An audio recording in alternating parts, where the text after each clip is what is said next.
warmest greeting in Christ. We have an important update for you.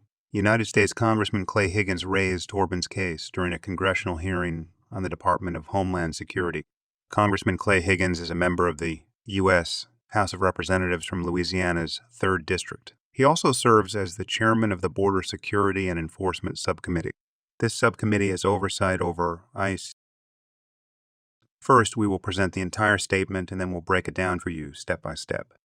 I also have a letter to enter to the record regarding the case of Mr. Torben Sondergaard, who is a legal immigrant from Denmark, came to our country legally, applied for asylum properly, had no criminal charges. He was arrested for overstay of his visa.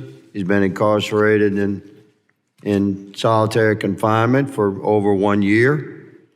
He'd been persecuted by this administration and targeted, we believe, because he's an evangelical Christian minister. I'd like to enter this to the record without objection. For those of you outside the U.S., it's important to understand that the United States Congress is the federal legislature of the United States. It creates laws, while the President, Vice President, and Cabinet enforce them. Congressman Clay Higgins is one of the 435 members of the House of Representatives. Let's play the video again. I also have a letter to enter to the record. When a representative of Congress states, "I want to add this to the record," they're referring to the congressional record, the official record of the proceedings and debates of the United States Congress. It is a way for members of Congress to ensure certain information is formally acknowledged and preserved in the historical record of congressional activities.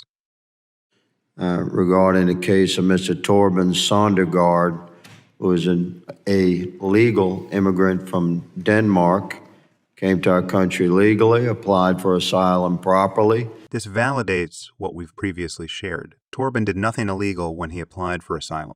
He submitted his application appropriately and punctually. Had no criminal charges. As we've previously stated, the congressman confirms there are no criminal charges against Torben. He was arrested for overstay of his visa. As we've highlighted in an earlier update, the Department of Homeland Security canceled Torben's visa waiver due to false reports from his persecutors in Denmark. He did not know that his persecutors had already contacted Homeland Security.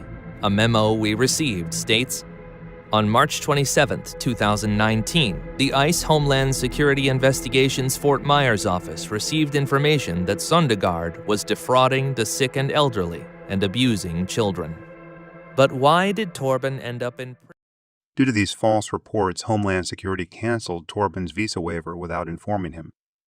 Labeling this event as a visa overstay is unfair and is part of the persecution Torben experienced from the Department of Homeland Security. Because as soon as Homeland Security canceled Torben's visa waiver, this made Torben illegal in the country. He's been incarcerated in solitary confinement for over 1 year.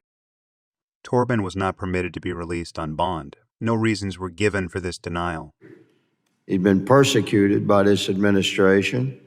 Here we have the chairman of the Border Security and Enforcement Subcommittee who oversees ICE, the agency responsible for Torben's detainment, stating that the Biden administration has persecuted Torben Sondergaard.